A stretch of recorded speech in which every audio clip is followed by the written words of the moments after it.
अस्सलाम वालेकुम नाजरीन, आप देख रहे हैं माउंटेन मीडिया हाउस और मैं हूं आपकी मेज़बान सईदा नूर फातिमा। डिप्टी कमिश्नर मुजफ्फराबाद नदीम अहमद जंजुआ, बहुत शुक्रिया नूर फातिमा। अवाम का रवैया कुछ ठीक नहीं है, वो रॉन्ग पार्किंग करे, तो इस पर इंतजामिया क्या करे? नमाज के टाइम के ऊपर फॉर एग्जांपल अगर फोर्स नमाज पढ़ रही है या हम में से जो ड्यूटी पे मौजूद लोग हैं वो नमाज पढ़ रही है तो फ़ौरन से अड्डे वाले रॉन्ग साइड से गाड़ियाँ निकाल के उस ट्रैफिक को वो करते हैं। आपने जो लिस्ट है वो तो जारी कर दी है और वो हर दुकान पे मौजूद है, लेकिन उसको लागू करवाना भी तो इंतजामिया की ही जिम्मेदारी में आता है। इसको सादा लफ्ज़ों में और कहते हैं कि बच्चा रोता है तो माँ दूध देती है। मंशियात का इस्तेमाल यूनिवर्सिटीज़ और कॉलेज में बहुत ज़्यादा बढ़ गया है, तो इस पर जो पुलिस का किरदार है वो एक भीगी बिल्ली जैसा क्यों है? हमने तो 12-12 किलो और 15-15 किलो तक भी पकड़ी हुई है और वो बाकायदा हमारे महफूज खानों में मौजूद है।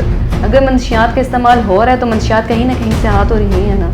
हम बिल्कुल ये नहीं कहते कि मंशियात जो हैं वो एग्जिस्ट नहीं करती या ट्रैवल नहीं करती, मुझे आपकी इस बात से इत्तेफाक है। अस्सलाम वालेकुम नाजरीन, आप देख रहे हैं माउंटेन मीडिया हाउस और मैं हूं आपकी मेज़बान सईदा नूर फातिमा।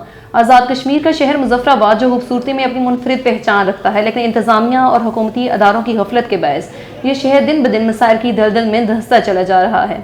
शहर इक़्तिदार मुजफ्फराबाद को मज़ीद खूबसूरत बनाने के खातिर हुआ इकदाम भी किए गए, लेकिन नाक़िस प्लानिंग के तहत इन मनसूबों ने अवाम को शदीद कर्ब में मुब्तला कर दिया।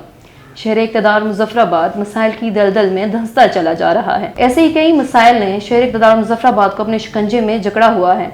इन्हीं पे बात करने के लिए हमारे साथ मौजूद हैं डिप्टी कमिश्नर मुजफ्फराबाद नदीम अहमद जंजुआ। इनसे बात करते हैं और जानते हैं कि कैसे इन मसाइल पर काबू पाने के साथ साथ शहर इक़्तिदार को मज़ीद खूबसूरत बनाने के इक़दाम अमल में लाते हैं। सबसे पहले तो मैं आपको प्रोग्राम में आने पर खुश आमदीद कहती हूँ। सर, ये बताइएगा कि जो इंतज़ामिया है इसमें मुलाजमीन की तो फ़ौजें भरी पड़ी हैं, लेकिन जो मसाइल हैं उनमें कमी के बजाय दिन ब दिन इजाफा होता चला जा रहा है, इस पर आप क्या कहेंगे? बहुत शुक्रिया नूर फातिमा, आपने अपने प्रोग्राम के लिए मुझे चुना और बातचीत करने का मौका दिया।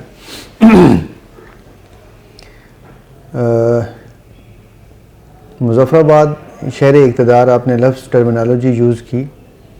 अगर हम मुजफ्फराबाद शहर की बात करें तो अम्बोर से लेके छहला तक ये म्यूनसिपल लिमिट्स हैं और इन म्यूनसिपल लिमिट्स के अंदर औसतन एक दिन में 4 लाख लोग ज़िंदगी के मुख्तलिफ़ शोबों से जुड़ते हैं आके, और ये शहर आज़ादी से पहले का आबाद है और अब तक आबाद चला आ रहा है। इस शहर के अंदर 3 बुनियादी सड़कें हैं, एक मरकज़ी शाहराह है, एक ईस्टर्न बाईपास है और एक वेस्टर्न बाईपास है।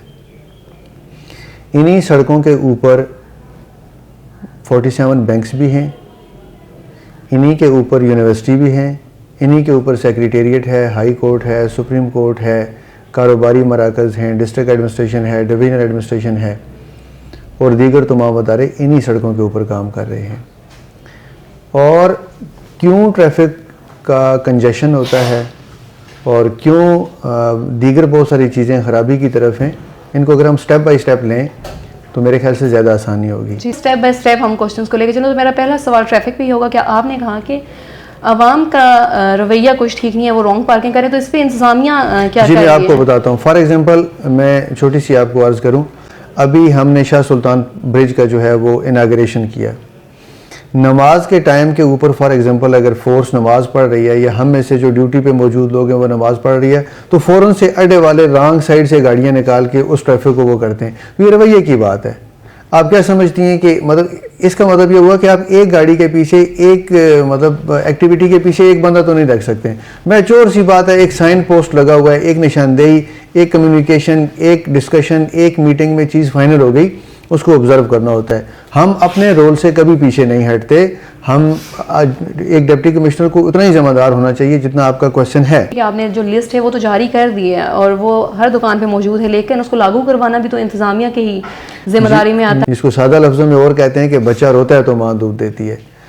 हर दुकानदार के ऊपर मजिस्ट्रेट नहीं खड़ा हो सकता, इसमें शहरियों को मजबूरी तौर पर हमारा साथ देना होगा। देखें, आपके इस सवाल का जवाब है, क्या आप मुझे ये बता सकती हैं कि किन दुकानदारों की कौन से ऐसे दुकानदार थे जिनकी एक दुकान पे कीमत 1000 रुपया थी और दूसरे पे 1200 थी? जब ये आप इंडिकेशन करेंगी प्रॉपर फोरम के ऊपर और वो इंडिकेशन जो है एग्जीक्यूट होना स्टार्ट हो जाएगी तो इससे आपका निज़ाम बेहतर होगा, आपके अदारे स्ट्रांग होंगे। जो सब्जी मंडी है वो कचरा कुंडी में तब्दील होगी और बल्दिया खामोश तमाशाई का किरदार अदा कर रहा है, इस पर आप क्या कहना चाहेंगे? बुनियादी तौर पर आज़ाद कश्मीर भर में सब्ज़ी मंडी या फलों और सब्जियों की मंडी जो है वो नहीं है जिस तरह बड़े शहरों में होती है, जहाँ पे आड़त का कंसेप्ट है।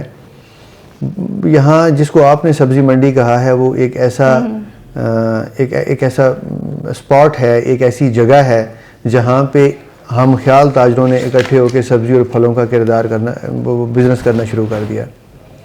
उसके अंदर बहुत लिमिटेड सी जगह है, रोज़ाना की बुनियाद पे शाम को बल्दिया के एहलकार वहाँ पे सफाई करते हैं।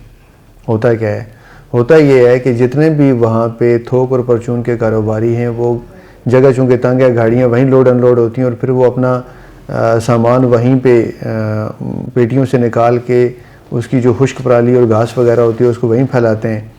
तो हुस्न इत्तफाक या सूए इत्तफाक इस दौरान में बारिश भी थी जिसकी वजह से वहाँ पे है, लेकिन मैं शुक्रगुज़ार हूँ 150 टोटल लोग हैं बल्दिया के पास और 8, 10, 15 कोई ट्रैक्टर ट्रालीज़ होंगे, उन्हीं की मदद से ये जो 4 लाख लोगों का जो सॉलिड वेस्ट प्रोड्यूस है उसको वो कैटर करते हैं। बताइए कि जो कंस्ट्रक्शन है वो बिल्कुल रोड के ऊपर हो रही हैं, अब ये कहा जा सकता है कि जो दुकानें हैं उनका सही नहीं अब रोड है, तो इस पर क्या कहेंगे आप? जहाँ तक कंस्ट्रक्शन है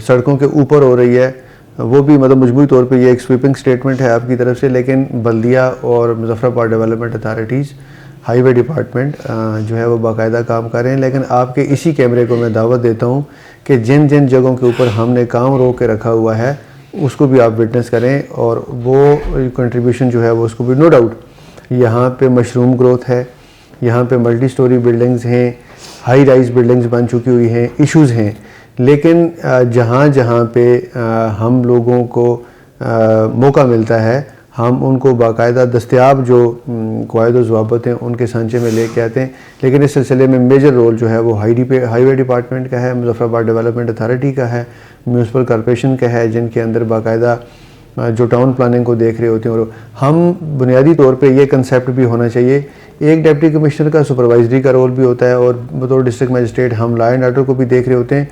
और किसी भी किस्म का कोई भी सरकारी महकमा जिसको कानूनी मदद की ज़रूरत होती है तो उसके लिए हम 24 आवर फोर्थकमिंग होते हैं और ये मदद हम फराहम भी करते हैं। जो मंशियात का इस्तेमाल है यूनिवर्सिटीज़ और कॉलेजेस में बहुत ज़्यादा बढ़ गया है, तो इस पे जो पुलिस का किरदार है वो एक भीगी बिल्ली जैसा क्यों है?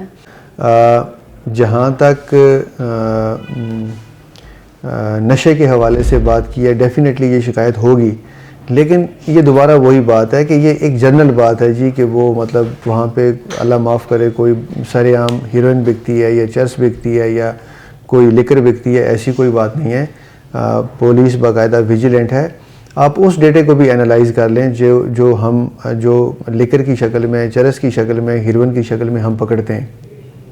हमने तो 12-12 किलो और 15-15 किलो तक भी पकड़ी हुई है और वो बाकायदा हमारे महफूज खानों में मौजूद है। आपने ये कहा कि मंशियात का इस्तेमाल बहुत ज़्यादा हो रहा है, अगर मंशियात का इस्तेमाल हो रहा है तो मंशियात कहीं ना कहीं से आ तो रही है ना? जी, मुझे आपकी इस बात से इत्फाक है कि बिल्कुल मंशियात आती हैं, लेकिन वो इसी हिसाब से पकड़ी भी जाती हैं। हम बिल्कुल ये नहीं कहते कि मंशियात जो हैं वो एग्जिस्ट नहीं करती या ट्रैवल नहीं करती, मुझे आपकी इस बात से इत्तेफाक है। जी, तो ये थे डिप्टी कमिश्नर मुजफ्फराबाद नदीम अहमद जंजुआ। इनसे हमने दारुल उलूम मुजफ्फराबाद में मौजूद मसाइल पर बात की। इसी के साथ अपनी मेज़बान सईदा नूर फातिमा को दीजिए इजाज़त, फिर मिलेंगे एक अगले प्रोग्राम के साथ, तब तक के लिए खुदा हाफिज़।